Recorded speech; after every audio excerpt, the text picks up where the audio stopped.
Welcome to Politically Basic. I'm your host, Kyle Campbell. As we always do, we're breaking down the basics of all political issues and current political events so that you get to decide. Today on the show, we get to hear from one of the most impressive women in media today. It's Bianca de la Garza. She's a 10-time Emmy-nominated award-winning journalist who joined Newsmax in 2021 and currently is the solo host of Newsline and Newswire. She spent over 20 years in news working for ABC and Fox television stations across the U.S., covering major global news events. She was also the creator, host, and executive producer of Bianca, a late-night show co-produced by Sony that aired in 20 million homes in the U.S. on ABC and CBS television stations in 2015 to 16, which was nominated for one of those many Emmys. She's an entrepreneur, proud single mom, and now she adds author to the resume. Bianca, thank you so much for joining us on Politically Basic today. Oh, I'm so excited for this conversation. Thank you, Kyle, for hosting me and your incredible audience. Thank you. Well, right out of the gate, let's talk about the media. You're an expert, and it's no longer mainstream. It's being referred to mostly as corporate or legacy media these days, but you're at Newsmax, which we love. It's gaining viewership like crazy, gaining popularity as a trusted media source and outlet. So give us your insider perspective on the transition of traditional news media outlets that we're witnessing right now. You know, it's an incredible time to be here in media after 30 years working for more traditional outlets, local affiliates. You mentioned Fox and ABC, and to see sort of the explosion of how people get their news, but also the key is trusted networks. You know, I've known our CEO, Chris Ruddy, since 2016. So Newsmax, while we're, kind of exploding since we signed with Hulu recently, we're in 60 million more homes, our IPO, it really has been the ethos of this company to let people decide and to show all sides of the political spectrum. And that's really a conversation that Americans want to have. They don't want to have CNN, MSNBC, and legacy media continue to lie to them. And now we see sort of this evolution, even with this new administration, where new media is getting a seat at the table. And that is a democratization that is good for America, and it's good for dialogue, because as you probably have guests on from different sides of the political fence, we need to have more conversations, not less. And people have the right to make up their mind, to have agency in their life, but they cannot do it if they are being sold a set of lies. And that's kind of why I wrote the book last year before the election, to kind of expose what the media bias was doing and how it almost really destroyed our nation. It really did. So you've just written this book. It's called Incoming: On the Front Lines of the Left's War on Truth. I would love to hear why you named it that. I think it's fascinating why you named it Incoming. But you're so right, because we have just come to sort of this breaking point almost of this legacy media capturing what they were going to tell the American people was true and what wasn't. And that's being broken apart. So why name it Incoming, and tell us about the book? It's, on a front line, you taking incoming fire. And I feel like every single day as journalists, we have to be battle ready to know the enemy, if you will, that's coming at us with lies and deception, because we should be fighting for the American people. And it is always darkest before the dawn. And I have to tell you, the erosion in trust in the media is very warranted. And it actually has been I was living in California and New York during COVID before I started working at Newsmax. And, to see how the last administration in the 4 years was able to manipulate us to the extent that people thought Joe Biden didn't have cognitive issues, to the fact that, they would literally get up there and say the border was secured. I was done with it. I was fed up, and I was seeing really being in an anchor chair, but sort of being the conduit to the American people, that it was my civic duty. Kyle, you really have to look at journalists today, and it really matters who's asking the questions, because if they're not asking the right questions, everyday average Americans can't go to their congressperson and get this direct access. So when you have a White House that is actually blocking lying information and the media working in tandem with it, it is at the heart of sort of the most deepest, darkest corruption. And they want to say now, like, oh, don't call it a cover up, Jen Psaki said recently. No, that's exactly what it was. It's pure propaganda. And we are so fortunate now to have a president like President Trump, who went through the battle with us. really. And I covered every single lawfare case against him. And I am just amazed every single day at where I see this country going. And we can talk too about, what he just accomplished, his historic trip to the Middle East. We can talk about this very short time since he's taken back the Oval Office and just the confidence I think Americans are seeing now, knowing what it looks like to have a real leader. Yeah, his numbers are going up, up, up because people, I think, to your point, are so refreshed by feeling like they finally know the truth. This Yeah. original Sin book just came out. Also, Jake Tapper talking about how, I think it's a little bit of trying to rehabilitate his own image, and many people on the left trying to rehabilitate their image in terms of obviously knowing what was going on and lying to the American public. But as Doge has gotten in there with this new administration and brought the corruption to the surface, you mentioned that word corruption, I think finally the American people are making that connection between politics and people at the top, people sitting in that Oval Office at the White House, and the media and what is getting funneled through. So in the description of your book, I read this and I thought it was so spot on, but I want to hear from you on it. It says the corporate media is corrupt. Corporate America is corrupt. We've just learned, taxpayer funds were funneled through USAID into media outlets like Politico, right? These were all interconnected like a web. But how much more corrupt than that even has corporate media become? You're in it. You were on those front lines. So what I think is important to understand is so the journalists that are, and I do air quotes, right, that are working in today's newsrooms are really a product of what has been a long game. And I talk about this at length in the book about these universities that have really been infiltrated by people who hate America and would love to see our demise. So they're inside these universities and they're kind of creating these legions of young people that go out and then go into these newsrooms with this ideological idea that the capitalism is bad, that they are coming in to sort of, just be propaganda and hate America and hate our values, right? So that's why they're pushing trans ideology. That's why the corporate media would support a president like Joe Biden on Easter Sunday saying trans, day. It's really been sort of a slow method that kind of exploded, if you will, when COVID started as well, because then they were able to kind of lock down and tamp down a lot of the controls on people. So, yes, the corruption, the money, the machine, the deep state, whatever you want to call it, was really activated in the last 4 years. And when it came to wiping things off social media so people couldn't get access to information that now we know is true, the lab leak in Wuhan, to making people, separating them from families, separating them from faith, not letting churches open, but letting, liquor stores and strip clubs be open. It was really this perverse sort of dystopian era. And what's emerged is sort of a rebirth or an awakening that Americans know that life, liberty, and the pursuit of happiness is something that is inherent to them as a God-given right here in America, the greatest country of all. So the corruption of the legacy media, the corrupt companies that were looking for pure profit, that were fine to kill mom and pop stores, but allow sort of the mega conglomerates, that's all been exposed. So when you hear people write books about, the cover up and they don't admit their admission, they don't admit their complicity. Again, it's going back to the fact that no one's going to believe that anymore. So we've crossed the Rubicon, Kyle, and it's actually amazing to be able to cover this and speak so freely now in an exchange of ideas and call it out. And I don't think there's any turning back for the Democratic Party. They can't really go back and try to say that they knew or things should have happened, because they're completely fractured right now and they have no leader. They have no ideas. They have nothing to go on but fear monger. And Americans are so past the idea of just buying these stories and just having it spoon fed to them.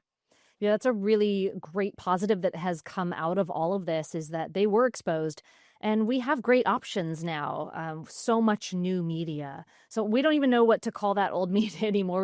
We used to call it fake news, or mainstream media, but it's not anymore. People are calling it legacy, but what a sad legacy to leave. I think that we need a new term for these media agencies they're just going by the wayside. Their ratings are terrible because people have a better option. They have a better choice like Newsmax. And we love Chris Reddy. I've had the pleasure of meeting him before. And what you guys are doing there is just spot on for what the right thing to do as journalists and in taking on that journalistic ethic to report the truth. So I don't know. What do you guys call them over there? What do you call the legacy corrupt media?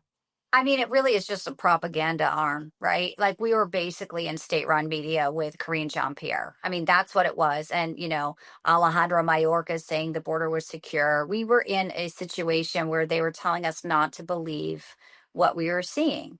And I write a little bit about, my faith. I do believe when we witnessed President Trump take a bullet in Butler, our country just really had that realization of how close we came to having him not being here and what it meant to rally around somebody who actually was somebody who cared enough about this country to go back into the political arena when he didn't have to.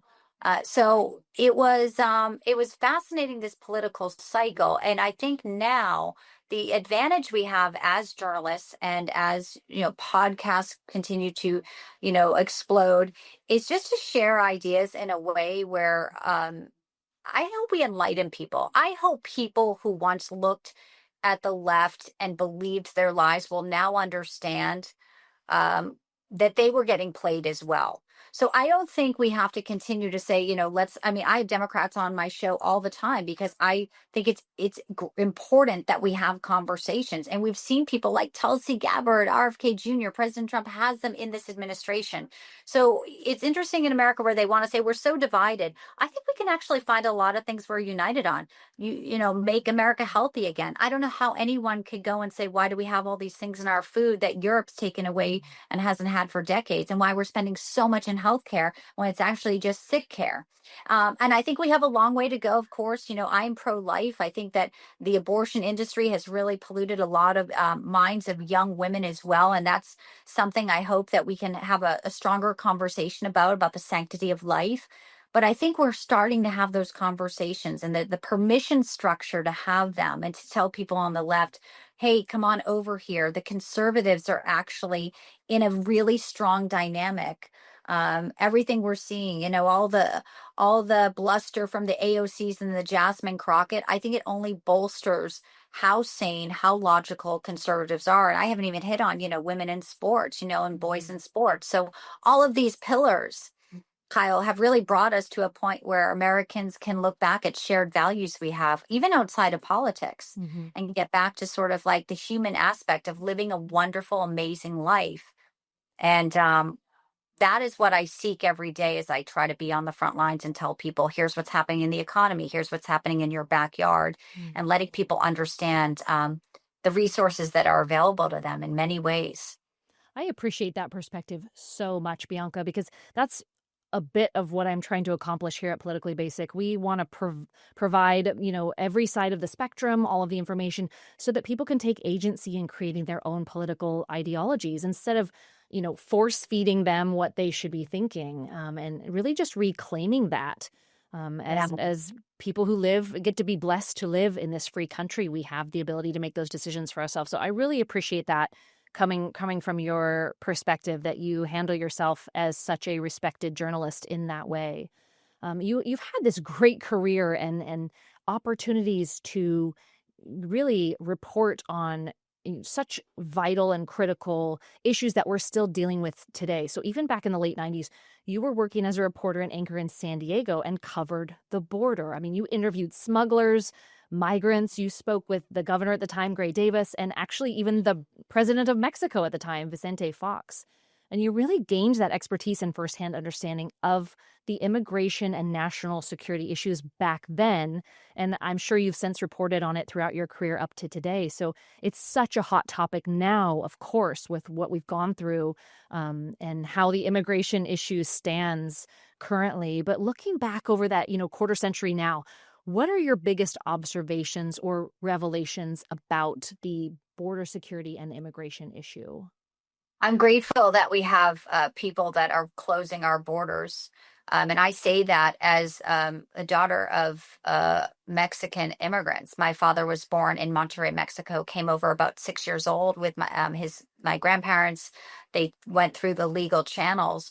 And I was at the border in 2022 down in Roma, Texas, doing some freelance journalism. It was right before I started here full time at Newsmax, and I interviewed smugglers who were just taking people on rafts across the Rio Grande, and they were just walking into our country. And I saw it with my own eyes, and I saw children, I saw men, I saw babies. And these were second, third generation smugglers, and the money they were making was incredible. So I thought back to, and I focused a little bit one chapter in my book about when I was in San Diego 1997, and I would do stakeouts on the border, Kyle, for 8 hours, and we'd see maybe five illegals. So under the Biden administration, the open border policy really was to import voters. We know that. That's really clear that they get people in here, they get them on the dole, they strain resources. The concern about fentanyl is major. The concern about national security. Thank God we didn't have worse terrorist attack during, those 4 years. It's like a multi-pronged problem. And at the heart of it, too, is, the sex trafficking that no one wants to talk about. When they say there's 250,000 missing children, and the left that purports to care about children are silent crickets. So the border was an issue. It was an issue for Americans. Now I feel like we are finally getting a hold of it. There is obviously, the left's going to keep drumming, the fear about, Kilmar, Abrego, Garcia, and this and that, and the activist judges. But we had a president that did not have borders for 4 years. This was created by Biden and the left. So we're starting from sort of this, insurmountable, deficit, and to come in and start closing the borders to see the numbers we have, it's really incredible. I think I think it's going to take a long time. I think a lot of these people too have just seeped into society, and unfortunately, innocent American bloodshed has happened to people who should have never been in our country. And it was a real lesson. It was a real lesson, I think, now for Americans who thought, oh well, this is humane. They're starting to see, no, it's not humane. It's not humane for the children who are coming across with coyotes, and it's not humane for the people who are living in sanctuary cities. So it'll be interesting to see where the immigration battle goes. I know that the left continues to try to scare people, and AOC is out there saying I'm going to help, and but we have the aiding and abetting judge there in Milwaukee, Hannah Duggan. She was just indicted. She was indicted for helping an illegal evade ICE authorities. If we can continue on and let there be actually accountability for judges who think they can act like this, and even sitting lawmakers who think they can do this, maybe we have a fighting chance to get back to civility and get back to the letter of the law. But I'm very, very hopeful, and I feel very grateful that no longer will I ever witness what I witnessed during those 4 years of Joe Biden's presidency. Goodness. Well, I'm glad that you did have that experience and you're able to speak to it and offer your, wise perspective on this. We will be dealing with this as a nation for decades, I think, and we're already seeing it influence policy. And the Supreme Court has just been inundated with all of these cases rising up that now need clarification that didn't before, right? Because we didn't have 20 plus million additional people flooding into the country who don't have citizenship or didn't go through the process. And we have a lot to work out and sort out, but it's got to start somewhere. And it does seem like it has started this year, thankfully. I want to pivot for a minute and jump into one of the more interesting fascinations that we all have here in the U.S., particularly where I am in Southern California, and that's the royal family. You were nominated for an Emmy for your coverage of William and Kate's wedding, which was incredible and fabulous. And we just ate up every second of it here stateside. They've gone through some real changes in the last few years, to say the least. The passing of the Queen and Charles taking up the crown. Camilla right there with him by his side, and Kate's health Right. issues. And now, of course, the princess everyone seems to love to hate, Meghan Markle's entrance into an exit from the royal family.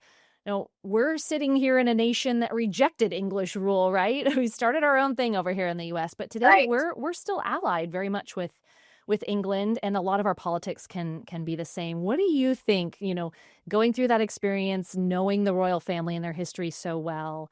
What do you think about all this and our fascination with the royals that continues today? It's so funny because some people don't like the royals. They like, why we're American, we shouldn't, what do we care about the monarchy? And it's, we left, like you said, but I still think there's something about the mystique and the intrigue. And of course, the Harry and Meghan, which is just in my view, so sad that he's been kind of pulled away from his family. When I was there, just a quick side note, I covered the wedding. And I was able to sit down with Mohammed Al Fayed, Dodi Fayed's father, obviously once, owner of Harrods. And he told me about, Prince William and Harry and Diana being in Saint Tropez. And, he really, still believed to that day that there was a conspiracy to kill Diana by the family. And I reported that, and I came back home and I started getting crazy phone calls from people who also believed it, and Hmm. maybe not so crazy. People who said they had been exiled and former MI6. And I'll probably start getting them again when I have this podcast drop. But Dodi really believed, Dodi's father really believed, that Princess Diana would have loved Kate Middleton. And Princess Diana was somebody who had such a charitable heart, when you're granted immense wealth, elite, she took it in a way to spread so much good. I wish Meghan Markle had that type of Mm. mental capacity to do that. But, I think the royal family and, the history of where, they go with Harry and his brother, it remains to be written. And I did watch when, the coronation and King Charles took over. Camilla, what a wild, thing for her as well. And the Queen's passing broke on my show as well. I think the royal family is just, it's interesting because it's real life drama. It's not, fiction. It's happening. And while it's, a pond away, we see sort of the, family drama that people have in their own families, right? Everyone has fractures in their family and things, and it's just added more 10x when you see it coming from the royals. I don't think we have sympathy. Obviously, they lead a very entitled life, but if people have an ability to take their platform and do great good work for the world, we should be inspired and encourage that. We should look to that. And yeah, I think the tabloids that with I know you're in Southern California. I know they're brutal with Megan. I don't know why she keeps getting second chances, but Mm. we'll see. Well, it's all part of this fascination, isn't it? I mean, what I think is so interesting about Meghan Markle is she had the opportunity to have this life that she seems to try to be carving out for herself here in California. Well, she had a lot of those opportunities, in England and to serve.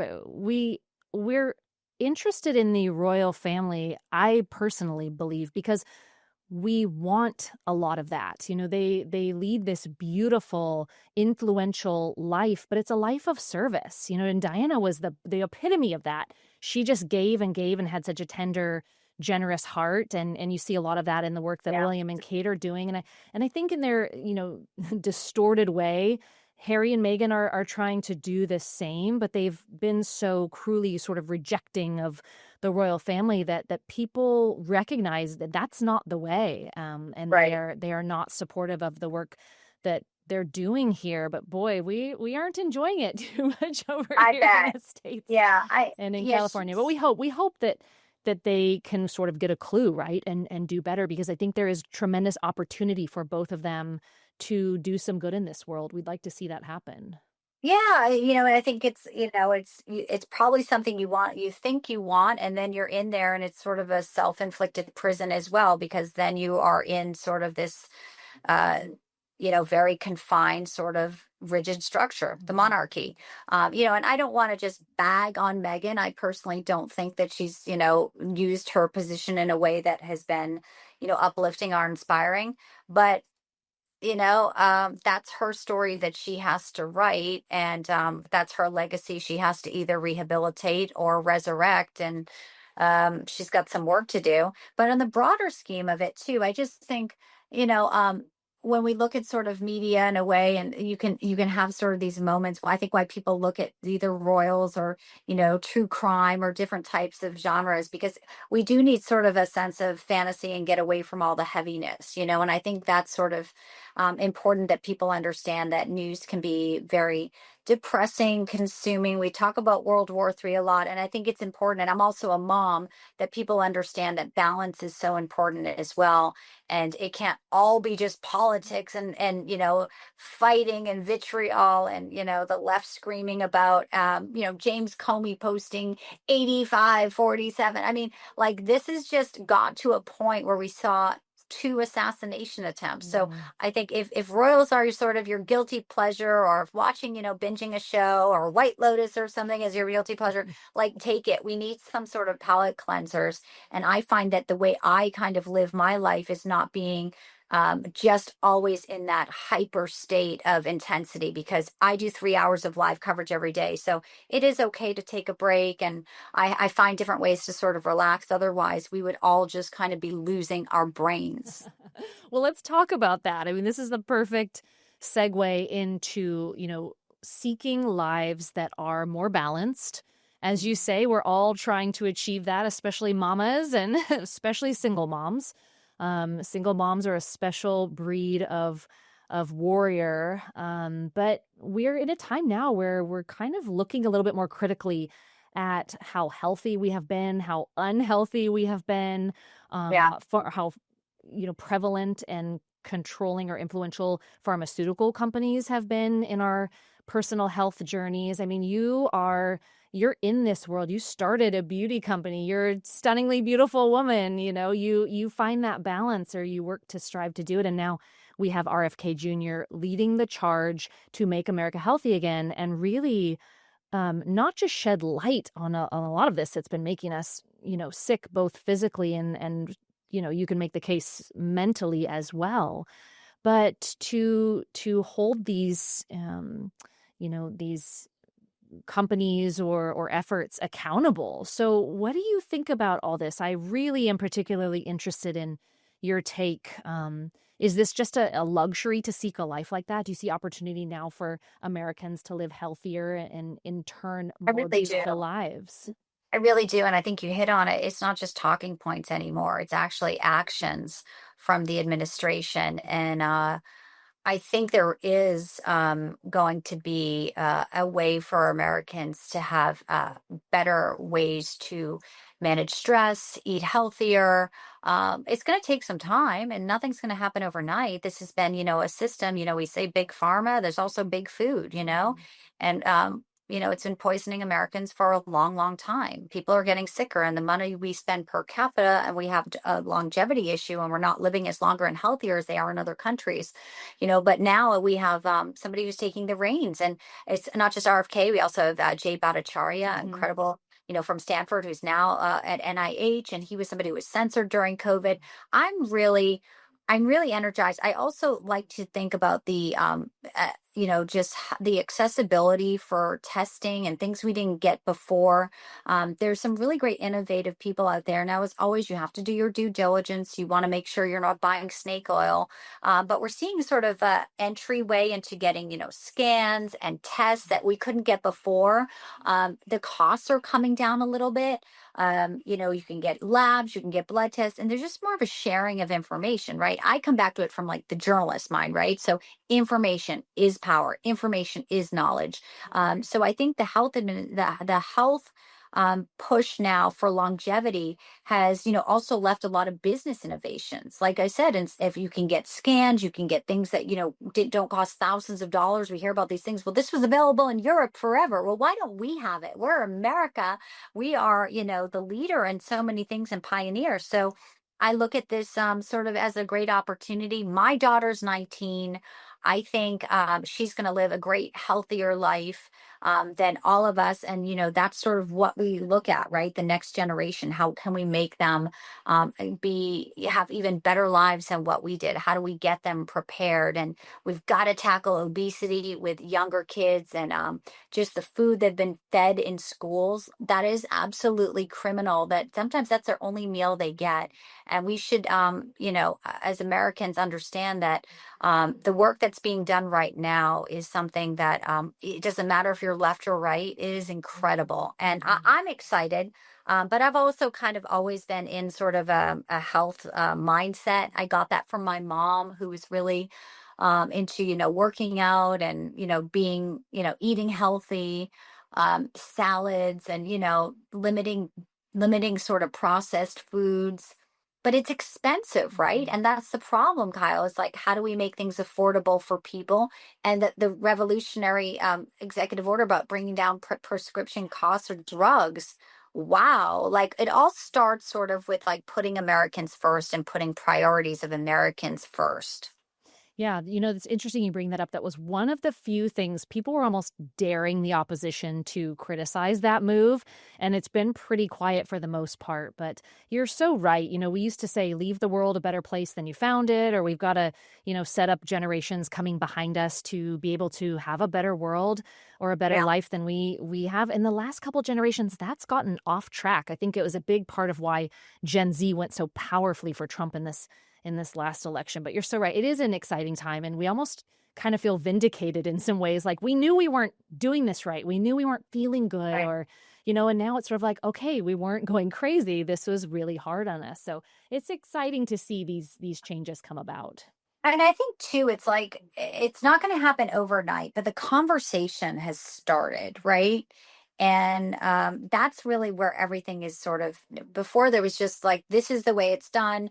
Nobody's going to change it. And there's so many powerful lobbyists that are happening that everyone sort of the system is corrupted. And now when you have President Trump, who cannot be bought, and he's like, I'm bringing this all out to front and center and like special interests. I'm sorry. Like, I'm going to do this because I know it's the right thing to do. How incredible. We have moral leadership that knows the right thing to do. Maybe when it's not popular, maybe when, it could cost, that it's taking a stand for the right side of things. And we have not had a leader like ever before, like President Trump, who has been able to do that. These leaders, these presidents, anyone could have done this. That's why I laugh when they're like, "Oh, we're really supporting this." RFK Jr. said recently, like, "I've done this already. You've been saying you've been planning to fight this for decades. I already got it done." So let's sit back. Let's see what more can happen. But let's also be mindful of, it all starts too, I think, grassroots, right? Like elections have consequences. So it's your school board, it's your local city council, it's like removing fluoride in water. That's all done at local level. So you can kind of go macro, and then micro. So I love where it's at. And I love that people are more engaged than they ever have been before because they feel like they're being listened to and heard. Yeah. Great recommendation for people to get involved right now. The door is open. And Bianca, while I've got you for a few last minutes, I would like you to make a prediction for us. This is one of my favorite things to ask my guests. Okay. I'm especially interested in hearing from you here because of your insights, your expertise, and the experience that you have had in the media and in journalism for all of these decades. Now, we're in year one of President Trump's second term. A tremendous amount already has been accomplished. In a lot of ways, he and his administration have reset the way government is run and works. What do you think is to come of the presidency and the work coming out of this administration? And really, what's to come of American politics now going forward? How's that for a big question for you? Love it. I love it. I love it. I think it's a great question. I'm glad you asked your guest that because we can go back and watch the tape in like a year, right? I think we're going to see some really rapid acceleration when it comes to space travel, AI. It's already here, but I think we're going to have it and harness it in a way where we won't get left behind. And I'm really grateful for that because AI can be scary, but it can also be, you have to know it's coming. I think we're going to get a really great boon with the tariffs. I think President Trump was completely right about that. And he's talked about it for decades. He was on Oprah decades ago talking about it. I think the trade rebalance will actually make our country a lot wealthier. I hope. I have a soft spot for JD Vance, who I got the first actual interview when he was a vice presidential candidate. We sat at the border. I think JD would be incredible to run again run in 4 years. So I'll make that as a prediction. I would love to see that. I would love to see places like California, where you live and where I once called home, make some better choices. The wildfires were terrible, and I have so many friends that live there, and I know the impact. I would love to see a leader come in and fix that state, because it's broken, and they continue down this path, they're going to lose the film industry. Their budget's completely ballooned. I really hope that some leadership in a place like California can actually bring it back. President Trump almost won New York, so I think in the midterms, I think we're going to see some really interesting movements with conservatives. And I also think, just on the health thing, if we can put a finer point on that, I think people are going to start understanding that it really doesn't matter if you don't have your health, nothing else really matters, right? Once you get sick, or you have a child that gets sick, everything changes. So let's hope that people can put their health first, their mental health, their stress. I mean, we are living very stressful lives, and in a country like ours, which is so abundantly wealthy, let's help the people who need access to better foods, and let's get everyone a fighting chance. Let's get kids educated. Let's get the next generation in a way where we're setting up America, not just for us and our grandchildren, but for decades to come, because a strong West, a strong America really is what the entire world needs. We need that to balance our adversaries like China, Russia, and Iran. We need a strong America. Joe Biden didn't understand that. Obviously, President Trump does. So I'm really excited about having us rise to our global strength and seeing how the world reacts as well. And I think it will be a matter of more peace and stability in the entire world. And that's pretty optimistic. I'm just saying. World peace, though. Let's go for it. Well, Let's why try. not? We're on the path, and I'm just thinking this entire time you're speaking, you are the right person to ask this question of. I think your next book should be The Path to 2028, because I love everything that you're saying, and I'll stay hopeful that all those things come true. And Bianca, I can't thank you enough for your time today. I know you are such a busy woman. We're going to be watching you on Newsmax, Newswire, and Newsline, and getting your book incoming.